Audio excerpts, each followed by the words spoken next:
So, we'll, I got to record and pass this point, the first part. Sorry, I did not get. So, like I said, intestinal hormones, I wouldn't worry about the specifics of those. I mean, it'd probably be good to just have like a background understanding that as the food moves through, it stimulates these hormones that are going to stimulate other things to happen. Okay? But I would definitely know what the function of the pancreas is.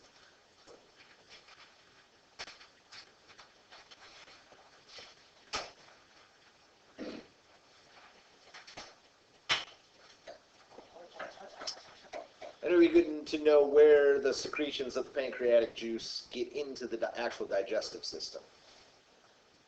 So remember that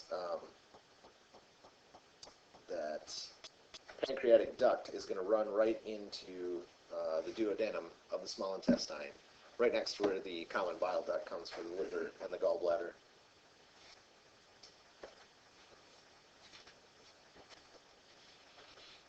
Okay, of course, the biggest part of the pancreatic juice is that it's full of all sorts of enzymes. It will complete digestion, break things down, get them ready for absorption through the walls of the small intestine. Does the pancreas do the buffer for the bile? Or no, it doesn't make bile. That's the gallbladder. The liver makes bile, and the gallbladder stores it. Yeah, the gallbladder stores it. Okay. But the pancreas doesn't do anything to like buffer the acid. As far as the secretions from the pancreas, yeah, it does. It does help buffer some of the acid from the stomach. That's true.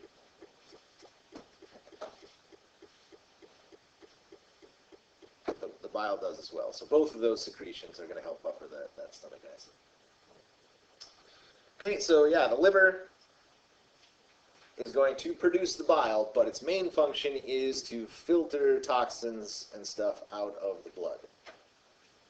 That's the blood that specifically has come from the small intestine, and a little bit the stomach, but mostly the small intestine is carrying all the stuff that is just absorbed from all the food.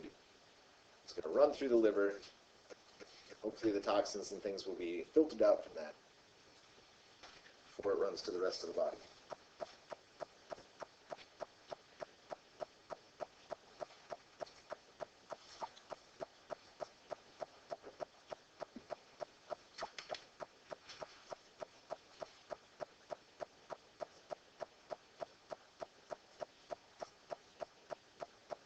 Like the gallbladder, like balloon up. Because it looks like really small. So like all that bile is stored bile. Yeah. Okay, so when bile is formed in the liver, of course it's going to, I would definitely know the setup here. As the bile is formed, it's going to run down that common hepatic duct.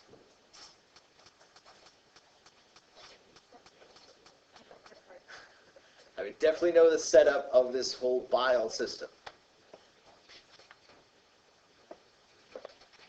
So, from the liver, it goes through the common hepatic duct. It's going to run down to where there is a fork. Okay? From there on, this part is not called the common hepatic duct anymore. It's called the common bile duct. This branch is called the cystic duct.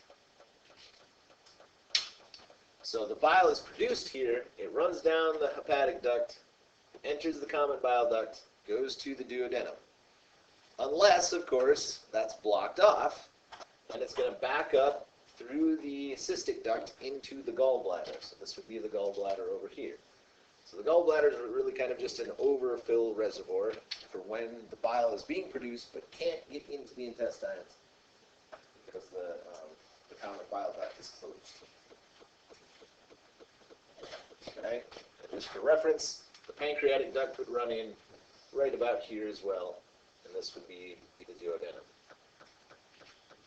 the intestines. There.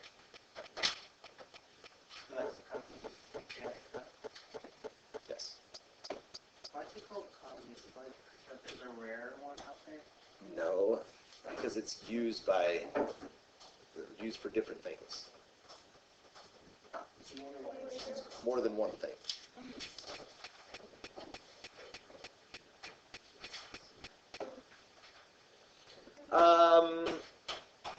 Gallstones, yeah, I would know about that.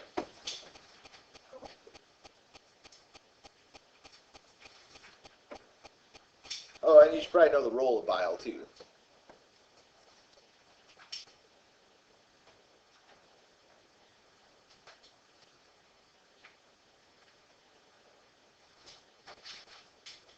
So yeah, know the role of bile, know what gallstones are and how they can form.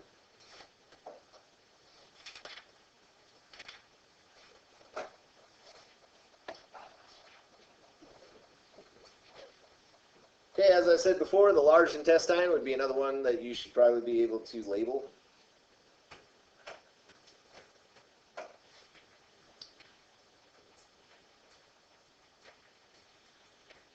And on that one, I wouldn't just go cecum, colon, and rectum. I would know ascending colon, transverse colon, descending colon, and sigmoid colon.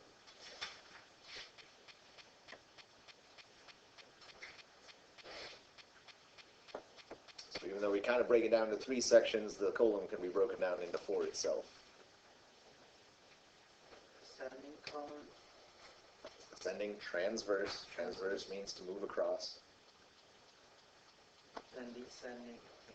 And then sigmoid is the S-shaped part on the end. So descending and sigmoid.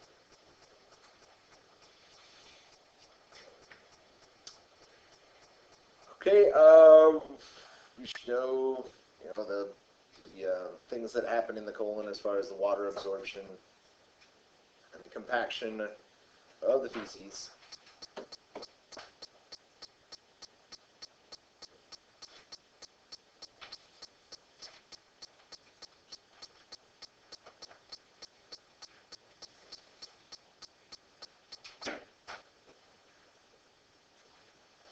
Okay, you should know the basic setup of like the internal and external anal sphincters and how defecation works.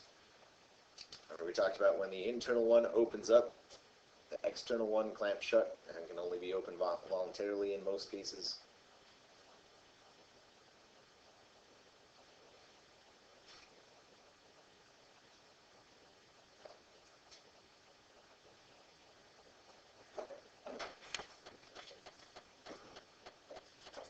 And I might ask a question about hemorrhoids.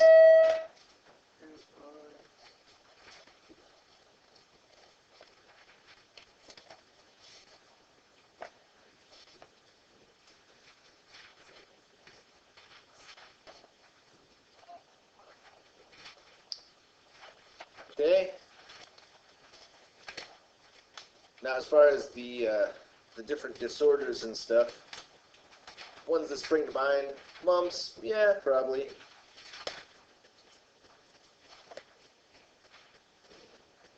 Ulcers, maybe. I will definitely ask something about vomiting.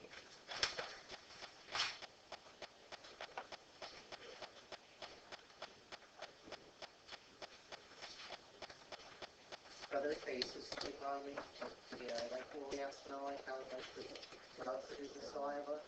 Well, that you might have to know, but that would be like a phase that I'd ask the name of or anything. Pancreatitis. Liver disease, yeah, I would know about that.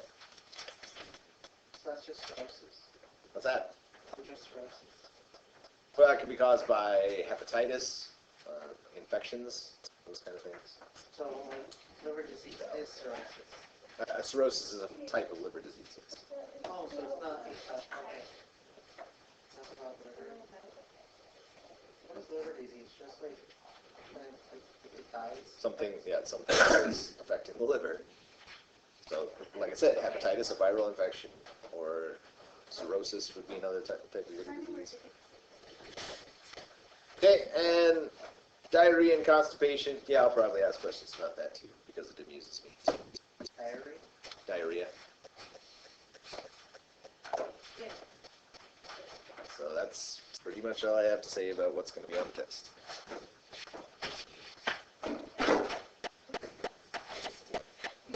So we don't need